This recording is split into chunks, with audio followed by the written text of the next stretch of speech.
300 பேர் சபையில சகோதரிமார்கள் இருப்பாங்க, 100 பேர் தான் ஆம்பளைங்க உட்காந்துப்பாங்க. அந்த 100 பேருக்கு அப்புறம் இருக்கிற இந்த 400 பேர் ஐயாமாருங்க எங்க இருப்பாங்க? எங்கவனா இருப்பாங்க. சபையில் இருப்பாங்களா? காண மாட்டாங்க. ஆனா சகோதரிகளுக்கு சபையில தேவன் முக்கியத்துவம் கொடுத்து வச்சிருக்கிறான். அவங்க அதை கேட்கிறாங்க, காதல கேட்கிறாங்க. என்ன கேட்கிறாங்க? யாரை தேடுகிறீர்கள்? 8 வாசிமா. தூதன் அந்த ஸ்திரீயை நோக்கி, நீங்கள் பயப்படாது. 56 படிமா. அவர்களுக்குள்ளே முதலான மரியாளும் யாக்கோபு யோசேப்புக்கும் தாயாகிய மரியாளும் செபதேயுவின் குமாரனாகிய தாயுமாக இருந்தாங்க. அவ்வளவு பேர் இருக்கிறாங்க, எல்லாம் சகோதரிங்க தான் என்று சொல்லப்பட்டிருக்கு வேதத்துல.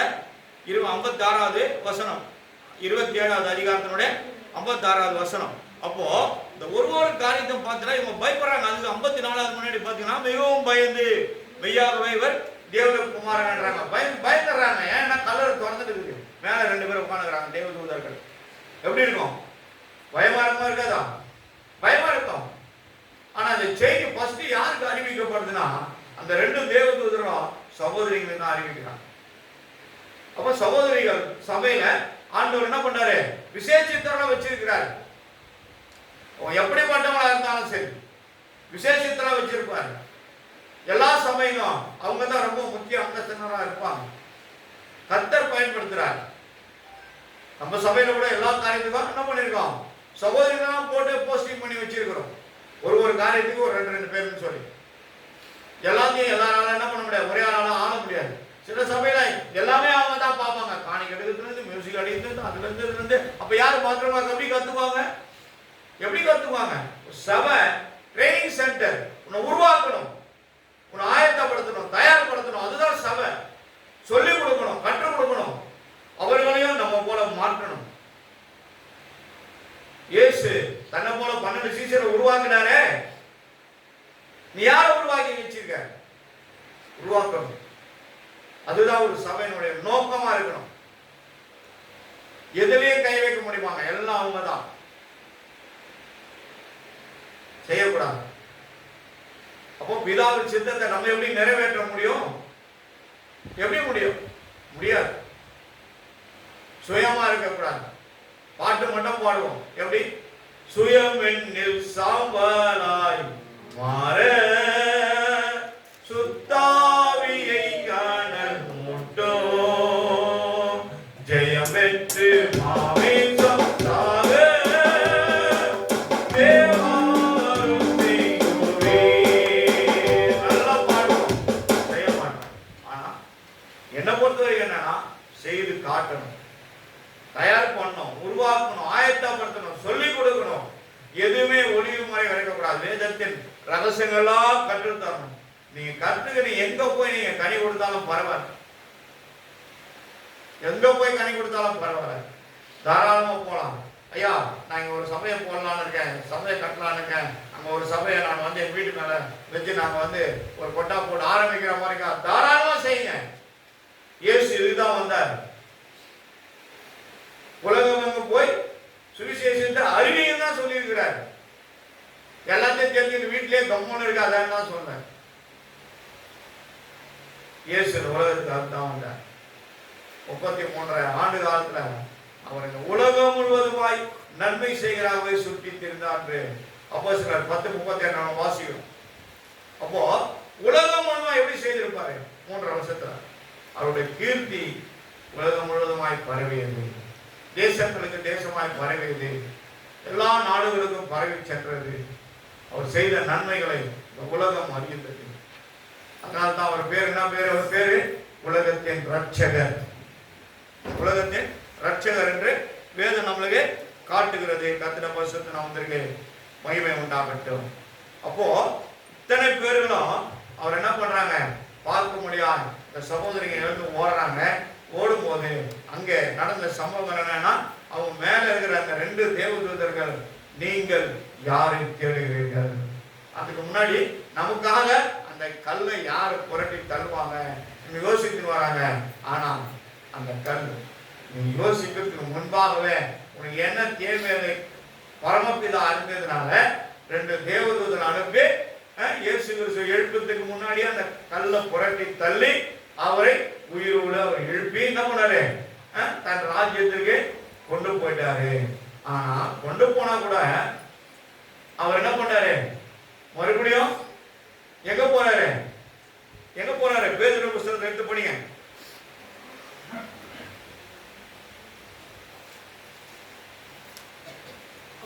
ஆவிகளுக்கு போய் பிரசங்கம் பண்றாரு. யாரு, எந்த ஆவியாக?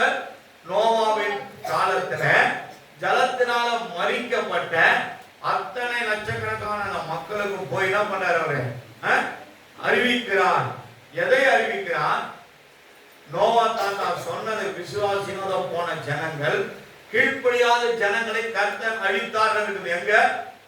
எங்க இருக்குது? கொலோசியர்ல இருக்குது நினைக்கிறேன். அப்போ யாரெல்லாம் கீழ்ப்படிக்கிறாங்களோ அவங்களாம் மேற்படி போயிட்டே இருப்பாங்க ஆசீர்வாதத்துக்குள்ள. வேதத்தை தான் கீழ்ப்படிக்கணும்னு சொல்றேன் தவிர பாஸ்டர் கீழ்ப்படிக்கணும்னு சொல்ல. ஏன்னா எங்களை நிறுத்தி வைத்திருக்கிற ஒருத்தர், நீ என்னை பார்க்க வேணாம், அவரை பாருங்க. அவர் கொடுக்கப்பட்ட வேதத்தை பாருங்க, அவர் சொன்ன சத்தியங்களை பாருங்க. ஆனால் தான் வேதம் சொல்லுது, கலாத்தியர் 3:16 நினைக்கிறேன், சத்தியத்தை அறிவித்ததனால் நான் உங்களுக்கு சத்துருவாய் மாறினேன் என்றார். பவுல் எழுதுறாரு அந்த காரியத்தை, இயேசு கிறிஸ்துவின் வாழ்க்கையில் நடந்த அந்த காரியத்தை பவுல் எழுதுறாரு. கரெக்டா? படிப்பாங்க. 3:16 நினைக்கிறேன்.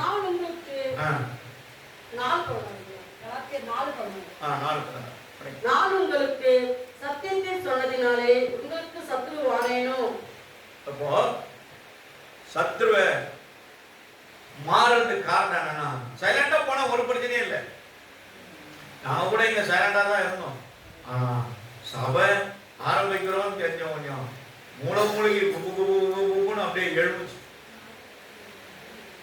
பேசவே மாட்டாங்க, சைலண்டா வந்துட பேசுகிறேன். இவங்களுக்கு விரோதமா அவ்வளோ காரியங்கள்லாம் நடந்தது. ஏஞ்சல் அவங்க அம்மா அங்க இவங்க இப்போ அங்கே போயிட்டாங்க. அந்த அம்மா சொல்லுவோம், ஏஜி சர்ச்சுக்கு போகிறோம், ஐயா இங்கே எடுத்து அந்த ஐபிசி சபையான ஒரு ஜீப் நிறுத்திட்டு கார்பரேஷன் அந்த ஃபைல் எடுத்துன்னு கம்ப்ளைண்ட் சுற்றி வந்தாங்கய்யா. என்ன கேட்டாங்க, நான் சர்ச்சுக்கு போயிட்டு வரேன் பைபிளோட. அப்போ என்ன கேட்டாங்க, இப்போ ஒரு சர்ச்சு எப்போ பார்த்தாலும் லபலமானு கத்துறாங்க. ஐயோ அலுவலியான்னு கத்தி ஊரே போட்டுறாங்க, ஒரே டிஸ்டர்பன்ஸ் ஆகுது, நிறைய கம்ப்ளைண்ட் வருது. யாரோ ஒரு ஆள் பேரை மாற்றி எழுதி போட்டுக்கிறேன். யோசித்து பாரு. அந்த மாதிரி எங்களை கூப்பிட்டு சொன்னாங்க. அவரும் சொன்னாங்க, அந்த ஐயா அந்த மாதிரிலாம் யாரும் இங்கே இல்லைங்க என்னன்னு சொல்லிட்டு அவங்க போகிற நேரத்தில் நம்ம என்ன பண்ணுறோம், அந்த சின்ன பிள்ளைங்க சண்டே கிளாஸ் பிள்ளைங்க சைலண்டாக மேலே போகிறாங்க. அந்த அமைதியாக இருக்குது அந்த நேரத்தில். அது அப்படியே ரவுண்ட் வச்சு அவங்க பாட்டு பார்த்துட்டு போயிட்டாங்க. இந்த மாதிரி எந்த விதமான சம்பவங்களும் இங்கே நடக்கலை. 2-3 பேரை நாங்கள் விசாரித்தோம். அந்த மாதிரிலாம் சத்தம் போட்டுன்னு ஒரே அமகலம் பண்ணுற மாதிரிலாம் எதுவும் இல்லைன்னு சொல்லி எல்லாரும் சொல்கிறாங்கன்னு சொல்லி அவங்க அந்த கம்ப்ளைண்ட் என்ன பண்ணாங்க, க்ளோஸ் பண்ணிட்டாங்க. ஆண்டவருக்கு இந்த காரியம் கோபமாய் மாறியது. இன்னைக்கு அவங்களாம் இல்லைங்க. நம்ம மன்னிச்சிடலாம், நம்ம விட்டு கொடுத்துடலாம், நம்ம அதை கண்டுக்காம போகலாம். ஆனால் தேவனுக்கு கோபம். இது யார் ஆலயம்? தேவனுடைய ஆலயம். அவருடைய சுய ரத்தத்தினாலே சம்பாதிக்கப்பட்ட தமது சபை, அவருடைய சபை என்று முன்னாலும் சொல்லல அதிகாரிகள்.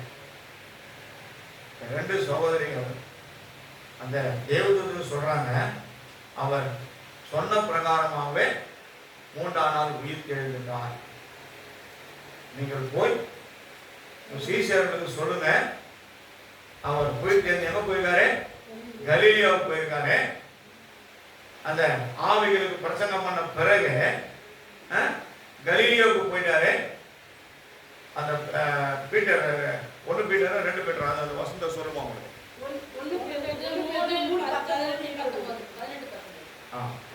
1 பேதுரு 19:20 1 பேதுரு 3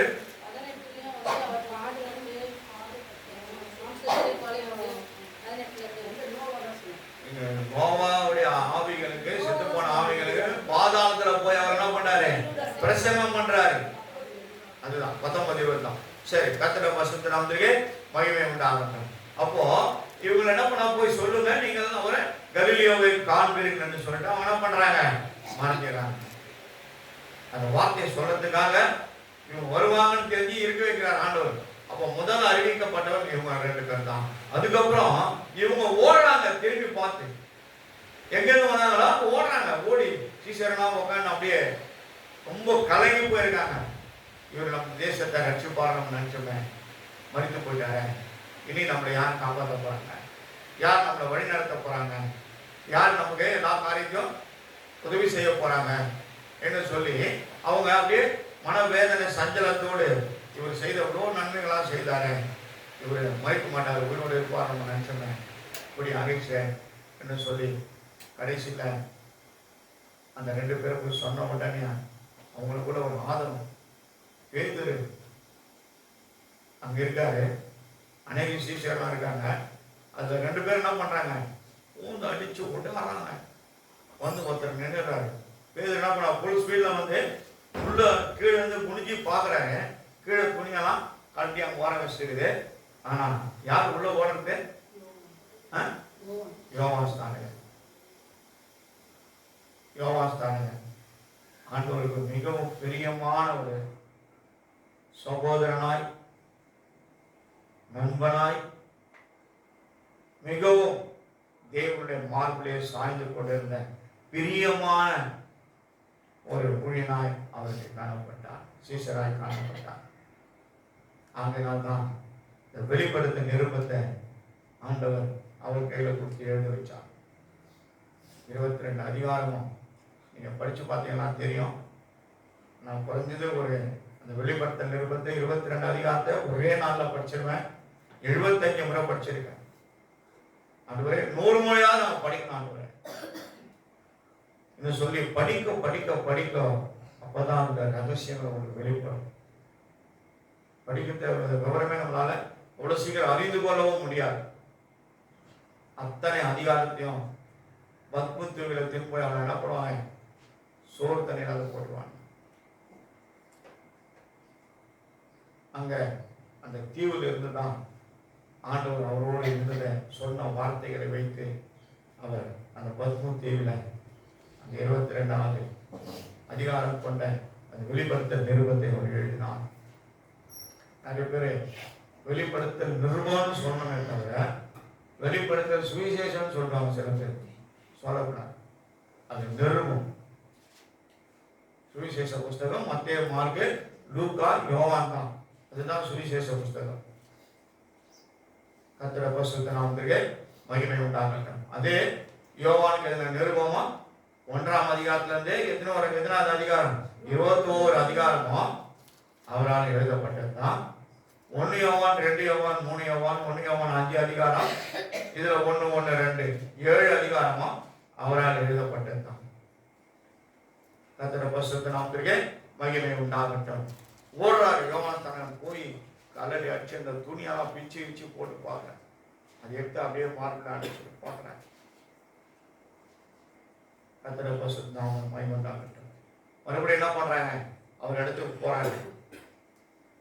போயிட்டு சீசர்லாம் சொல்லி வாங்க நம்ம கலிலிய பட்டணத்துக்கு போகலான்னு சொல்லி கலிலிய பட்டணத்தை போய் என்ன பண்றாங்க, அவரை பார்க்குறாங்களா இல்லையா?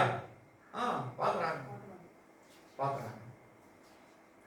அதுக்கப்புறம் மறுபடியும் பார்த்துட்டு அவங்க என்ன பண்றாங்க, வரும்போது அவங்களுக்கு நடுவில் அவருக்கு தென்படுறாங்க.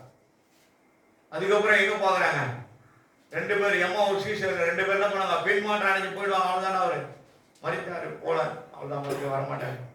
என்ன பெண் மாற்றம் அடைஞ்சு போயிடுவாங்க. 2 பேர் என்ன பண்ண, 2 சீசருங்க பெண் மாற்றம் அடைஞ்சு போயிடுவாங்க. சரி நம்ம போகலாம் வீட்டுக்கு. 7 அல்லது 8 கிலோமீட்டர் என்ன பண்ணுவாங்க, மைல் தூரம் அவங்க நடந்து போவாங்க. நடந்து போய் என்ன பண்ணுவாங்க, அங்க தேங்கி இருப்பாங்க, கலங்கி போயினே இருப்பாங்க. பின்னாடி ஒரு போயினே இருப்பாங்க. அந்த 2 பேரை ஆதாயப்படுத்துவதற்காக, அவர்கள் பின்மாற்றம் அடையக்கூடாது என்பதற்காக அவர்களை அவர் தற்பக்கமாய் இழுத்து கொள்ள வேண்டும் என்பதற்காக பின்னாடியே போறாரு, பேசினே போறாரு. அப்ப கேட்கிறாரு, அந்த 2 பேரும் சேர்ந்து கேட்கிறாங்க.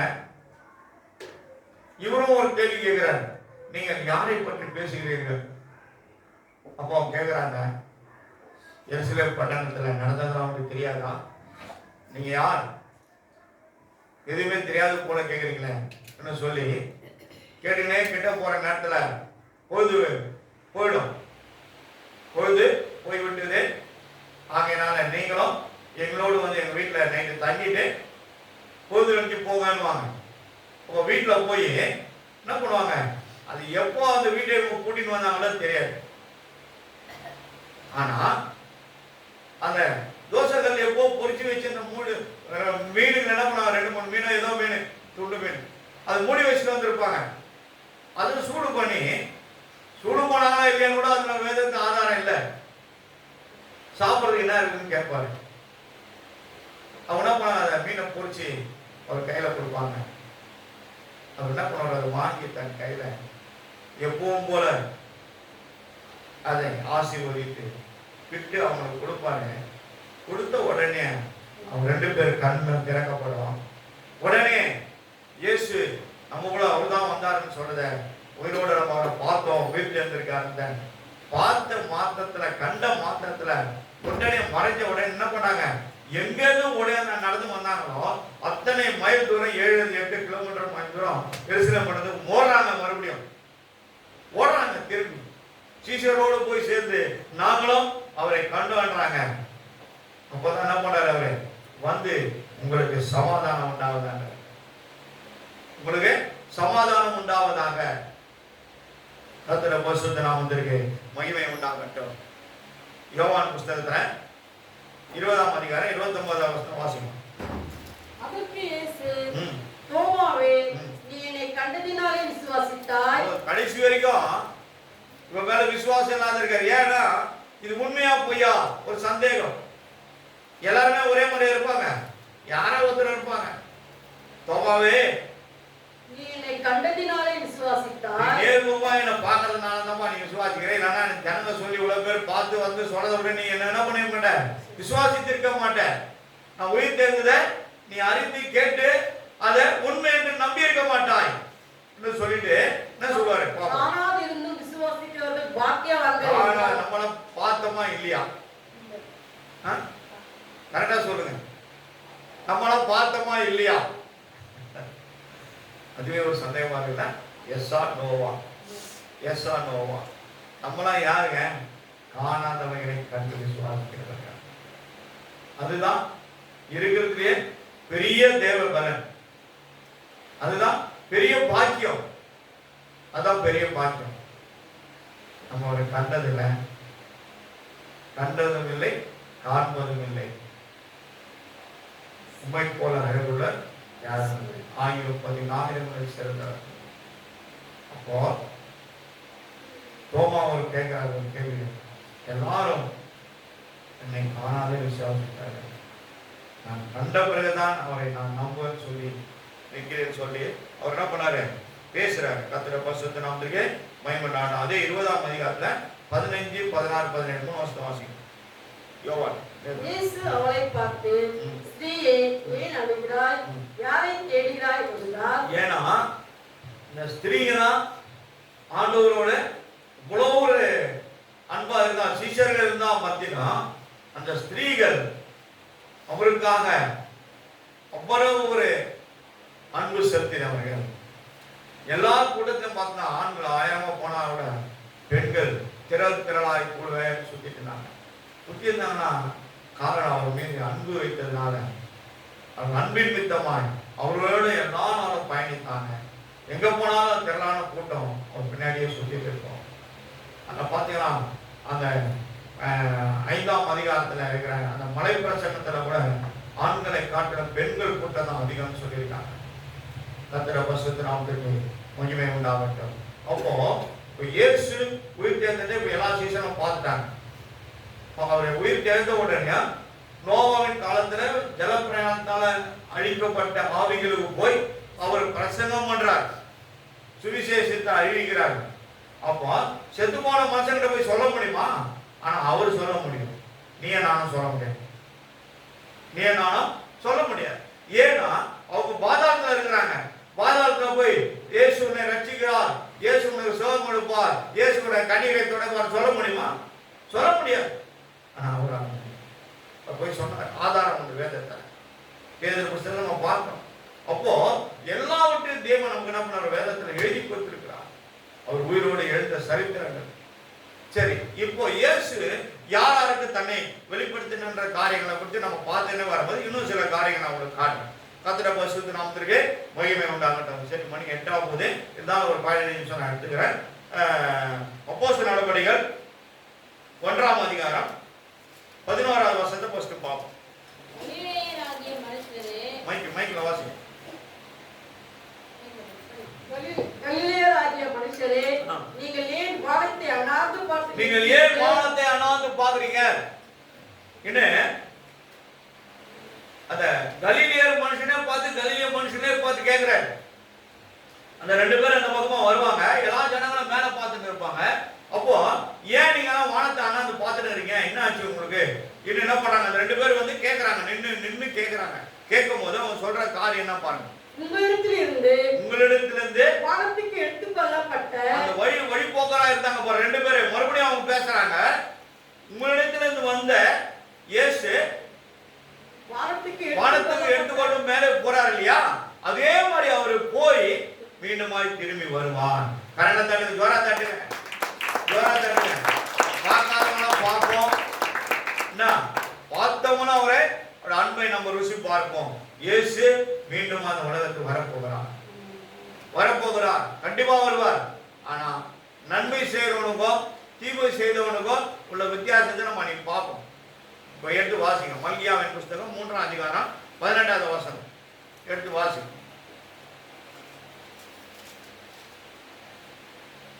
மல்கியா 3:10-18. அப்பொழுது நீங்கள் நீதிமானுக்கும் நீதான் படிக்கணும். மைக் வச்சு தான் படிக்கணும். அப்பொழுது நீங்கள் நீதிமானுக்கும் துன்மார்க்கனுக்கு இருங்க. நீதிமான் துன்மார்க்கன் யாரு? உலகத்தார். நீதிமானா பரிசுத்தவான், தேவனுடைய புத்திரர்கள். அப்ப நம்மளாம் தேவனுடைய புத்திரரா இருந்தா கூட ஆண்டவர் என்ன பண்ணாரு? அதுலயும் வெள்ளாடு செம்மறி ஆடு பிரிச்சு வச்சிருக்காரு. சபையில தான் இருக்கிறோம், சுத்தமா தான் இருக்கிறோம், பரிசுத்தவான ஒயிட் அண்ட் ஒயிட் தான். ஆனா நீதிமான ஒரு கூட்டம் இருக்குது, துன்மார்க்கன் ஒரு கூட்டம் இருக்குது. எல்லாம் எப்படி இருக்குது? ஒண்ணுமே தெரியாம இருக்குது. ஆனா கர்த்தர் அதை வேறு பிரிப்பார். எப்போ? கடைசி நாட்கள்ல அவர் வேறு பிரிப்பார். வேறு பிரிக்கும் போது யார் எங்க இருப்பார் அப்பதான் தெரியும். ஆகையினால நம்ம நம்ம என்ன பண்ணோம்? நம்முடைய விசுவாசத்தையும் நம்முடைய ஜீவியத்தையும் நம் ஆத்மாவையும் நம்முடைய ஆவி ஆத்மா சரீரத்தையும் கரைப்படையாமல் கரைத்திரை அற்றவர்களாய் சுத்தம் உள்ளவர்களாய் நீதி உள்ளவர்களாய் பரிசுத்தம் உள்ளவர்களாய் பிரித்தெடுக்கப்பட்ட ஜாதியாய் நம்ம காணப்பட வேண்டும் என்று இயேசு நினைக்கிறார். இப்ப படிச்சு முடிங்க. தேவனுக்கு ஊழியம் செய்கிறவனுக்கும் அவருக்கு ஊழியம் செய்யாத பரிசுத்தவானுக்கும் அதுக்கப்புறம் துன்மார்க்கனுக்கும் இரண்டாவது ஊழியம் செய்தவனுக்கும் செய்யாதவனுக்கும் ஆண்டவர் எல்லாம் கொடுத்தா கூட நம்ம என்ன பண்ண மாட்டோம்? நவர மாட்டோம். ஒருத்தர்கிட்ட கூட என்ன பண்ண மாட்டோம்? இயேசுவை பத்தி சொல்ல மாட்டோம். இவ்வளவு அற்புதமான இயேசு தேவன் நம்ம கையில கொடுத்திருக்கார், நமக்கு கொடுத்திருக்கிறார். உலகத்தின் ரட்சகர் நம்ம தேடி ஓடி வந்திருக்கார். நம்ம பாவத்தை மன்னிச்சிருக்கிறார். பாவிகளா இருந்தோம், கல்லர்களா இருந்தோம், துரோகிகளா இருந்தோம், கொல்லாதவர்களா இருந்தோம்.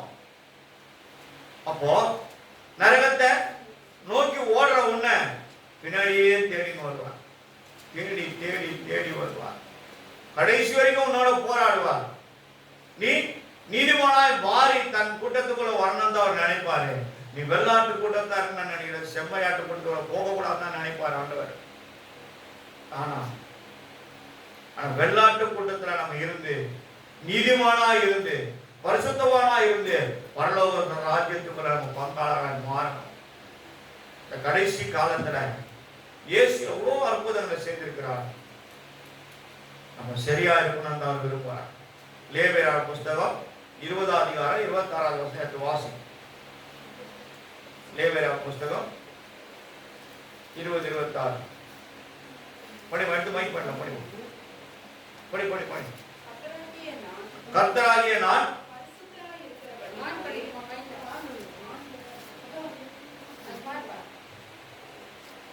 கர்த்தராகிய நான் பரிசுத்தராய் இருக்கிறபடியானே பரிசுத்தராய் நான் இருக்கிறபடியான நீங்களும் எனக்கேற்ற பரிசுத்தவான்களாய் இருப்பீர்கள். நீங்களும் யார் உங்களை பார்த்தா சொல்றேன், யாரு கிறிஸ்துவ கூட்டத்தை பார்த்தா சொல்றேன், நீங்களும் எனக்கு ஏற்ற பரிசுத்தவான்களாக இருங்கள். அப்போ பரிசுத்தவானுக்கும் துன்மார்க்கனுக்கும் உள்ள வித்தியாசத்தை கடைசி நாட்கள் நம்ம காண போறோம். அதுதான் பிரித்து எடுக்கிற ஒரு சரியான ஒரு நேரம். அப்போ பரிசுத்தவான்களாய் இருப்பீர்களாக நீங்கள் என்னுடையவர்களாய் இருக்கும்படிக்கு உங்களை மற்ற ஜனங்கள் உலகத்தின் ஜனங்கத்தில இருந்து உங்களை நான் பிரித்து எடுத்தேன். அப்போ அந்த உலகத்துக்குள்ள இருக்கும்போது இஷ்டம் போல பேசுறது, இஷ்டம் போல வாரி அடிக்கிறது, ஒருத்தருடைய இருதயத்தை நோகடிக்க பேசுறது, மட்டும் மரியாதை பேசுறது, கேவலமா பேசுறது. ஆனா இதெல்லாம் நியாயத்திற்குள்ளால ஒரு நாளைக்கு போய் நிற்கும். அதுதான் அந்த நியாயத்திற்கு. மல்கியா 3:18 சொன்ன காரியம் மத்தேயு புஸ்தகம் 12ஆம் அதிகாரம் 36வது வசனத்துல அதான் சொல்லுது. மனுஷர் பேசும் வீணான வார்த்தைகளை யாவையும் குறித்து நியாயத்திற்கு நாட்கள்ல கணக்கு ஒப்புவிக்க வேண்டும். ஆனா நம்ம என்ன பண்றோம்? துணிகரமா இருக்கிறோம். ஆண்டவரோட உயிர்த்தெழுந்த நாள்ல இன்னைக்கு அந்த பழைய மனுஷனை கழிச்சு போட்டுருங்க. உள்ள இருந்து ஒரு வேலை இருந்தா கூட பிடிக்க போட்டுருங்க, நெருப்புல போடுங்க. மறுபடியும் உங்களை ஆட்கொள்ள கூடாது. சுத்தம் எல்லாமே சுத்தமா இருக்கும். ஆளு பார்வை மட்டும் நல்லா பிரைட்டா ஸ்டைலா அழகா நல்லா ஃப்ரெஷ்ஷா இருந்துட்டு உள்ளான மனுஷன் அழுக்கா இருந்தான்னா நம்ம எப்படி இருப்போம்? அப்படி எப்படி இருந்தா வெளிப்படுத்த ஒரு வசனம் சொல்லுது, நீ அனலும் இல்லாமல் குளிரும் இல்லாமல் இருப்பாயானால் என் வாயிலிருந்து நான் உன்னை வாங்கி பண்ணி போடுவேன்றார். சொல்றாரா இல்லையா? கேட்டு வாசிங்க. வெளிப்படுத்த 3:16 கேட்டு வாசிமா. இப்படி நீ குளிருமின்றி அனலுமின்றி வெதுவெதுப்பாய் நல்லா கவனிங்க, நல்லா கவனிங்க. வெதுவெதுப்பா இருப்பானா? சும்மா வெதுவெதுப்புனா தண்ணியில் சுடுதண்ண ஊட்டி வர பாருங்க. அது ஒன்றும் கொஞ்சம் சின்ன ரொம்ப புரியுது. சூடா குடிச்சா ஒண்ணு அனலா இருக்கணும், இல்லைன்னா சில்லுன்னு போயிடும், வெதுவெதுப்பாயிடும். இப்படி ரெண்டுமே இல்லாம ரெண்டாம் கட்ட தலையில நம்ம இருந்தோமா, ஆண்டவர் நம்ம என்ன பண்றாரு? ஆண்டவரோட நாமம் தூஷிக்கப்படுற அளவுக்கு ஞானஸ்தானம் எடுத்த உன் பேர தகுதி இல்லாத உன்னை என்னை கத்தர் பரலோகத்துக்கு ஜீவபுஸ்தகத்துல பேர் எழுதி வச்சிருக்காரு. நீ எப்படி பேசணும், எப்படி நடக்கணும், எப்படி யோசிக்கணும், எப்படி வாழணும் உனக்கு கத்து கொடுத்திருக்காரு. வேதத்தை கத்து கொடுத்திருக்காரு. துன்மார்க்கனுக்கு சடுதியாய் வரும் அழிவு என்ற வேதம் சொல்கிறது. துன்மார்க்கனுக்கு சடுதியாய் வருமா? எத்தனை 1000 முறை கோடி முறை சொன்னாலும் சில பேர் திருந்தவே மாட்டாங்க, சில பேர் ஏற்றுக்கொள்ளவே மாட்டாங்க. ஆனா பேச்சுல பெரிய தாதா மாதிரி இருப்பாங்க. அதெல்லாம் அழிவு கவுத்துரும், நம்மள சடுதியாக எடுத்துட்டு போய் நம்மள தள்ளிடும். நம் வாழ்ந்தாலும் ஒரு நாள் வாழ்ந்தாலும் அவருக்காக உத்தமமாய் நீதிமானாய் பரிசுத்தமானாய் நாம் வாழ கற்றுக்கிறோம். ஒண்ணு நம்மளை தொடாது, ஒண்ணு நம்ம கிட்ட வராது. தூரமா நின்று பார்த்துட்டு ஐயோ அங்க போனா அவ்வளவுதான், என்ன நாலு எரிச்சிருவோம், என்ன சத்துரு நம்ம பார்த்து என்ன பண்ணோம்? நடுங்கணும். அப்படிதான் நம்முடைய வாழ்க்கை இருக்கணும்னு தேவன் விரும்புகிறான். சத்துரு தலை கவிழ்த்தோட நித்தமோ கிரியை செய்திடும்.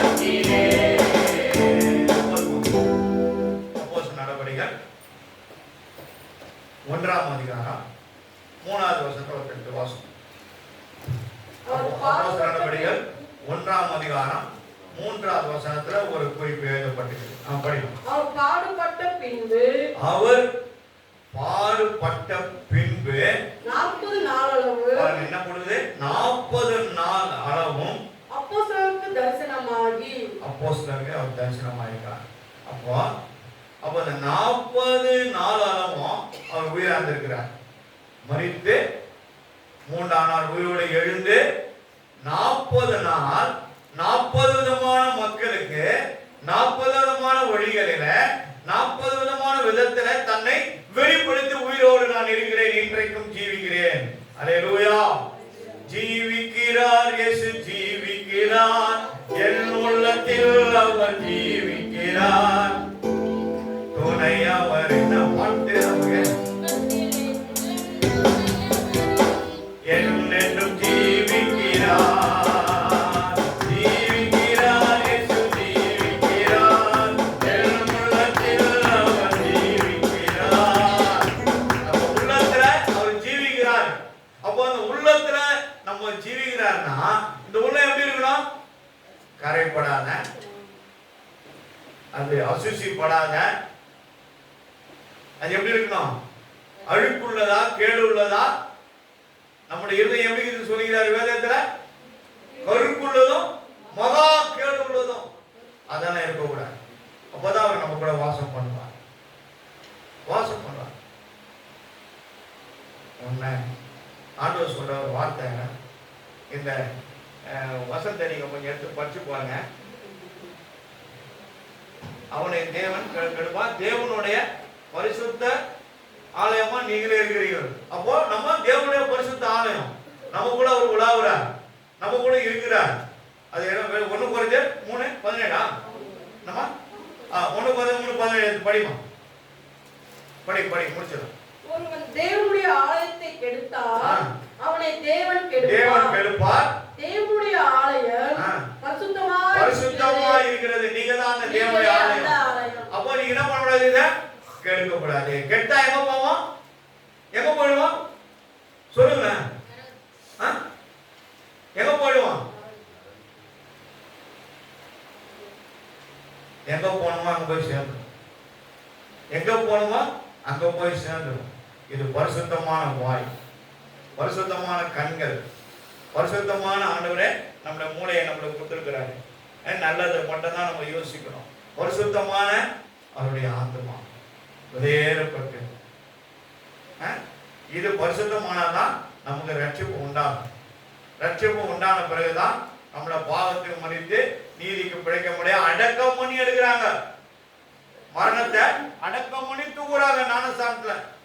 ஆனா அதுக்கப்புறமும் எல்லாம் தெரிஞ்சுக்கின்னு ரவுண்டு கட்டி நம்ம அடிக்கிறோம் பாருங்க, அது ரொம்ப ஆபத்து. எத்தனை போய் சேர்த்துல சொல்லிவிட்டு நம்மளால எழுந்து வர முடியாது.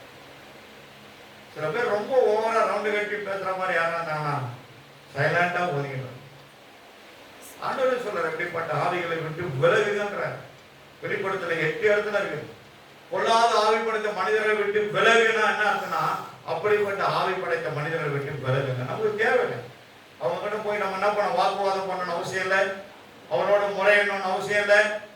ஆகையினால நீங்க உண்மையா இருங்க, நீங்க பரிசுத்தமா இருங்க, நீங்க அவரோடு இருங்க. நீங்க வெள்ளாட்டு கூட்டத்துல சேர்ந்தீங்கன்னா பரலோகத்துக்கு நேரா போயிடுவீங்க. செம்மறி ஆட்டு கூட்டத்துல போனீங்கன்னா அப்படியே தான் இருப்பீங்க. ஏற்ற தாழ்வா தான் இருக்கும். 2 காரியத்தை உங்களை காட்டினேன். மனுஷர் பேசும் வீணான வார்த்தை நியாயத்தை நல்ல நிக்குதுன்னு சொல்லிட்டேன். அதே போல நீதிமான்களுக்கும் துன்மார்களுக்கும் வித்தியாசத்தை காண்பீங்கன்னா நியாயத்திக்கிற நியாயாதிபதி வரப்போறாருன்னு அர்த்தம். தன் சொந்த ஜனங்களை நீதியோட நிதானத்தோட அவர் நியாயம் தீர்ப்பாரு. சங்கீதத்துல 4-5 இடத்துல எழுதப்பட்டிருக்கு. வசனத்தை பார்க்கும் போது வசனத்துக்கு நடுவர்கள் மட்டும்தான் ஆண்டவர் அவங்களை நேசிப்பார், கத்துக் கொடுப்பார், சொல்லிக் கொடுப்பார். சங்கீதம் 119-165 பாத்தீங்கன்னா வேதத்தை நேசிக்கிறவங்களுக்கு மிகுந்த சமாதானம் உண்டு. நேசிக்கும் போதே உனக்கு அவ்வளவு கொடுத்துறாரு. அதை ஏற்று தன் சொந்த ரட்சகரா தன்னோட மார்போடு அதை அனைத்து வாழ்கிறவங்களுக்கு எப்படி இருக்கும்? வாழ்கிறவங்களுக்கு எப்படி இருக்கும்? அதை காட்டிலும் 1000 கிரீடங்களை கர்த்தர் என்ன பண்ணிருக்காரு? எல்லா முத்துக்களையும் அதை வைத்து அவர் என்ன பண்ணாரு? உன்னை அலங்கரித்து வைத்திருக்கிறார். அலங்கரித்து வைத்திருக்கிறார். கர்த்தர் பரிசுத்த நாமத்துக்கு மகிமை உண்டாகட்டும். சில பேர் பார்க்கறத பார்த்தா, மறைக்கிறத பார்த்தா இன்னும் இழுத்துட்டு போறீங்க. 8 மணி ஆகிவிட்டது என்ன உள்ள சொல்லுது, ஆனா முகம் மட்டும் சிரிக்குது. சரி, கர்த்தர் பரிசுத்த நாமத்துக்கு மகிமை உண்டாகட்டும். இங்க இன்னும் ஒரு காரியத்தை நம்ம பார்ப்போம். 1 கொரிந்தியர் புஸ்தகம்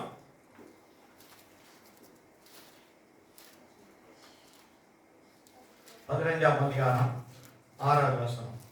அதன் பின்பு அவர் 500 பேருக்கு அதிகமான, அதை எழுதி வச்சுங்க. 1 கொரிந்தியர் 15 6வது வசனம், 15ஆம் அதிகாரம் 6வது வசனம். அதன் பிறகு அவர் 500 பேர்களுக்கு மேலான சகோதரருக்கு ஒரே வேளையிலே தரிசனமானார். ஒரே வேளையில தரிசனமானார். இப்போ பாருங்க, அப்போ இந்த 40 முறை 40 விதமான மக்களை சந்திக்கிறார் இல்லையா? அதுல இது ஒரு முறை. 500க்கு மேற்பட்ட மக்களோடு தன்னை வெளிப்படுத்தி காட்டுகிறார். நான் உயிரோடு இருக்கிறேன், இதோ நான் இந்த உலகத்தை ஜெயித்து, அவர் என்ன சொல்றாரு? சதா காலங்களிலும் நான் உங்களோடு இருக்கிறேன், நான் உயிரோடு இருக்கிறேன், நான் மறிக்கிறேன், எனக்கு மரணம் இல்லை, நான் ஜெயிச்சிட்டேன் மரணத்தை.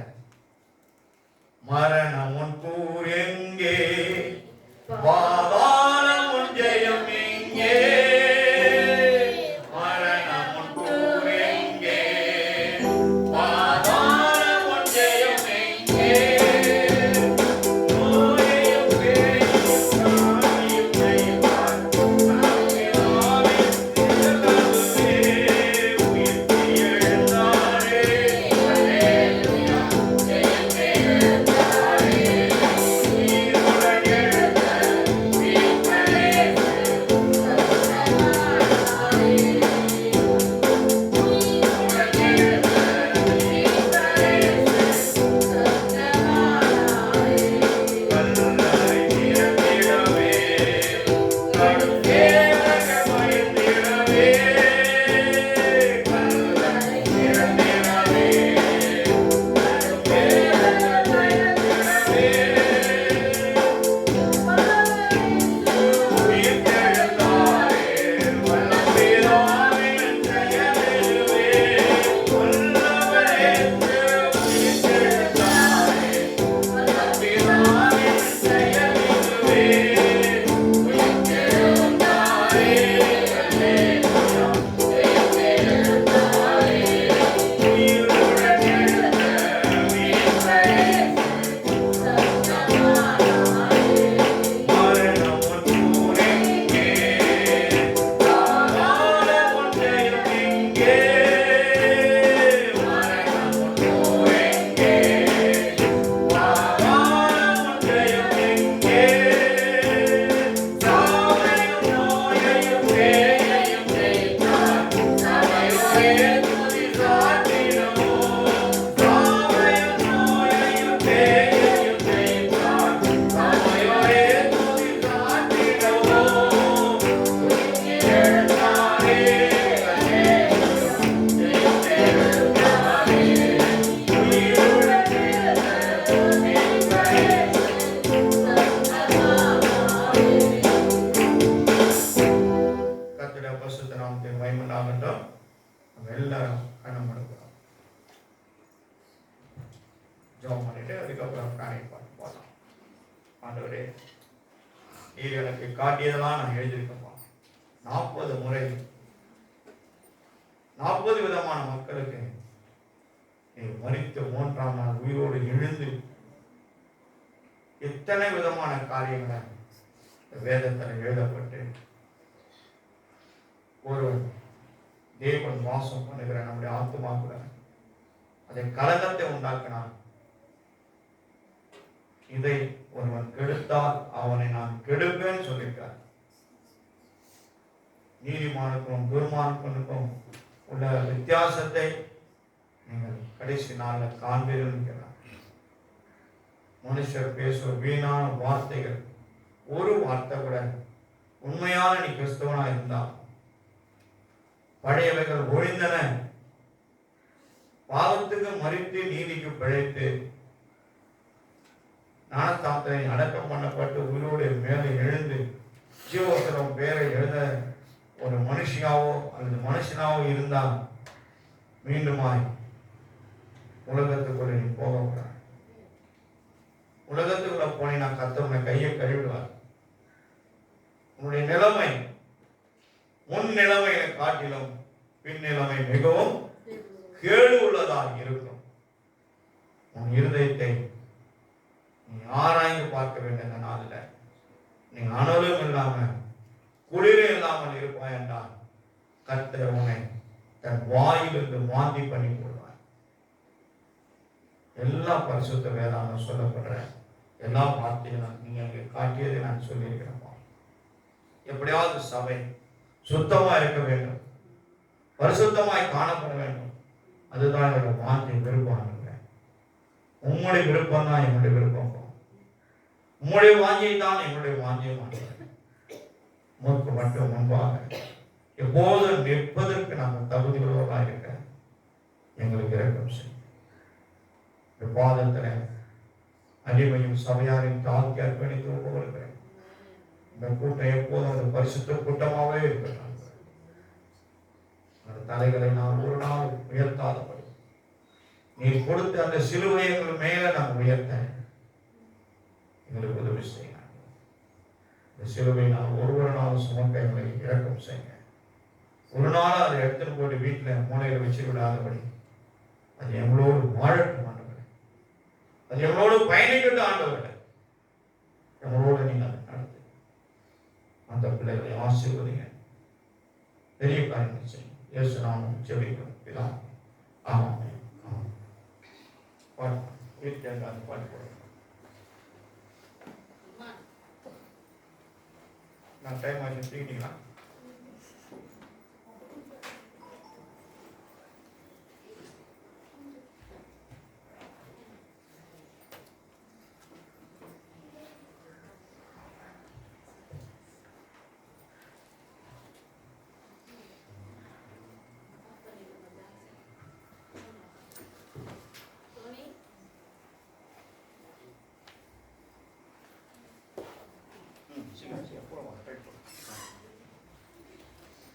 உங்களுக்கு காண கொடுத்தேன் அந்த மாதிரி